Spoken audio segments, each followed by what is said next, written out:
Sir, cabinet ने परसों decide भी किया है, तेलंगाना कैबिनेट ने, कि म्युनिसिपल इलेक्शन जल्द से जल्द कराया जाए। फरवरी तक कराने की बात आ रही है सामने। उससे पहले कुछ चीजें ऐसी हुई हैं जिस पर एमआईएम पे आरोप लग रहा है कि रोहिंग्याज की संख्या यहाँ ज्यादा है। कौन इल्जाम कौन लगा रहा, बोलिए आप? कुछ वकील हैं, कुछ लीगल सेल के बीजेपी ने, हाँ, नाम लीजिए ना पार्टी का। पिटीशन तक फाइल किया है हाँ, कोर्ट में क्या कि रोहिंग्याज का इशू बहुत बड़ा है और यहाँ पे कोई मौजूद कार्रवाई नहीं हो रही है। नहीं, देखिए, अगर कोई उनके पास प्रूफ है, आप पेश कर दिए, उनका नाम निकलवा दीजिए ना। ये बीजेपी का प्लेबुक है।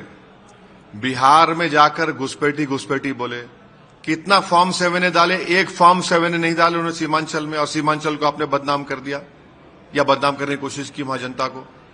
अभी भी आप कहने आप लाइए, आप एसआईआर होगा तेलंगाना में, 7 फॉर्म 7 डालिए, कौन रोक रहा है आपको भाई? आप अच्छा, अगर यहां पर है यहां पर, मैं नहीं कह रहा हूं, उनका नाम अगर वोटर लिस्ट में है, आप निकलवाइए। और तीसरा, अगर उनके पास यूएनएचसीआर का कार्ड है तो आप खुद देख लीजिए। मगर इससे पूरे शहर को क्यों बदनाम कर रहे हैं आप? सबक हासिल नहीं करे। इससे पहले किसी ने, उनके नेता ने कहा था कि सर्जिकल स्ट्राइक कर देंगे, देखा सर्जिकल स्ट्राइक निकल गया, टाइम हो गया पूरा वो। तो ये आप इसको इशू बनाकर एक समुदाय को बदनाम करना, एक शहर के एक हिस्से को बदनाम करना, ये तो ठीक नहीं लगता ना। ये तो जनता देख रही है उसको। सर, आज की एक बड़ी खबर है कि विश्व की सबसे बड़ी पार्टी भारतीय जनता पार्टी की कमान युवा हाथों में दिया गया है। प्रधानमंत्री ने भी काफी तारीफ की और नितिन नवीन को बनाया गया। आप इसको कैसे देखते हैं? अरे उनके पार्टी का फैसला है, मैं क्या तबसरा करूंगा उस पर? नहीं, सबसे ज्यादा बीजेपी पे करते हैं। हाँ, तो करते हैं अटैक। हाँ, अटैक करते हैं। वो उनकी पार्टी ने किसी को बनाया है तो आगे क्या उम्मीद? अरे देखेंगे उनको। अरे आप लोग उसका ऐसा बड़ा इशू बना रहे। अरे उससे क्या बड़ा इशू है वो? इशू तो ये है कि बालासोर में एक और मुसलमान मॉब लिंचिंग हो गई।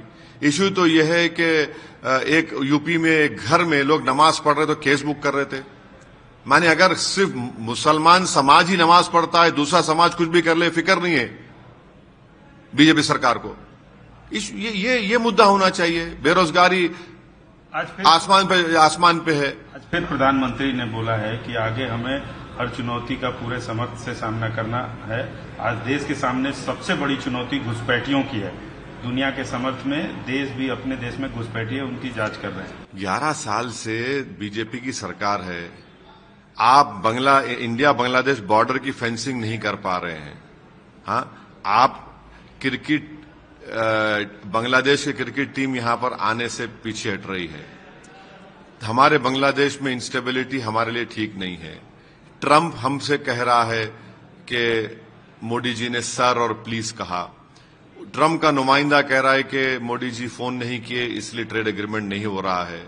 हाँ, और चीन को हम बोल रहे हैं कि भारत में आकर इन्वेस्टमेंट करो।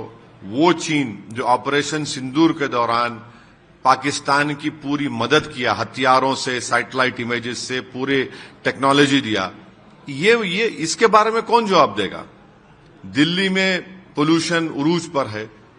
हाँ, इस पे आप बात ही नहीं करना चाह रहे।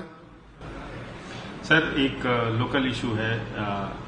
आज सुबह काफी सियासी पारा गर्म हो गया तेलंगाना में। कल एक एक्स मिनिस्टर है हरीश राव को नोटिस दिया फोन टैपिंग में। आज सुबह उन लोगों ने तमाम तरह के आरोप लगाए कांग्रेस सरकार पे। नोटिस दिया, जवाब दीजिए उसका वकील से, जवाब दीजिए वकील से। वो वेंडेटा पॉलिटिक्स की बात कर रहे हैं कि ये वेंडेटा पॉलिटिक्स। अब वो भाई नोटिस दिए, जवाब दीजिए ना।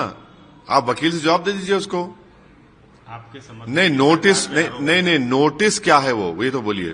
फोन टैपिंग नहीं, नोटिस क्या है? एक्यूज की है, एज एन एक्यूज बनाया उनको, या फिर उनको पूछताछ करना चाह रहे हैं? अगर वो अपने लॉयर से मशवरा कर लें, हाईकोर्ट चले जाइए, आप, उसमें क्या है? लीगल प्रोसेस का अगर वो किसी BNSS सेक्शन के तहत दे रहे हैं तो आप लीगल कार्रवाई करिए। आप अपना तो आप स्टेटमेंट दे चुके हैं ना। लेकिन बीआरएस की तरफ से कहा जा रहा है कि मौजूदा सरकार वेंडेटा पॉलिटिक्स के तहत ऐसी कार्रवाइयां कर रही है। उस पर आपका क्या कहना है? भाई नोटिस दिए हैं, नोटिस का जवाब दे दीजिए, आप खत्म हो गया। या तो आप कोर्ट को जाइए, आपके ने पूरा लीगल ऑप्शंस हैं, आप लीगल ऑप्शंस को पूरा इस्तेमाल करिए। पॉलिटिकल आपने तो बात कर दी पॉलिटिकल, आपने अब आप लीगल ही करिए, लीगल करिए आप। सर एक सवाल और है कि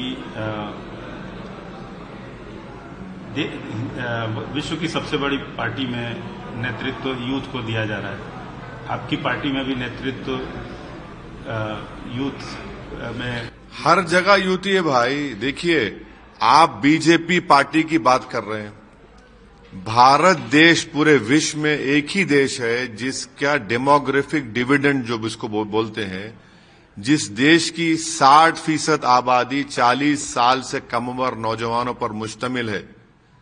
उनको रोजगार नहीं है, उनके पास स्किल्स नहीं दे रही है सरकार, उनको सही राह नहीं दिखा रही है, और ये डेमोग्राफिक डिविडेंड और 20 साल रहेगा। इनके लिए क्या कर रहे हैं मोदी सरकार, ये बोलिए।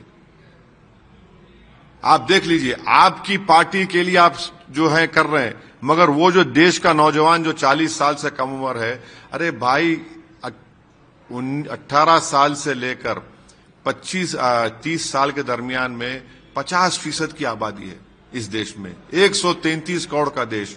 उनके लिए क्या हो रहा है बताइए, उनके लिए कब होगा?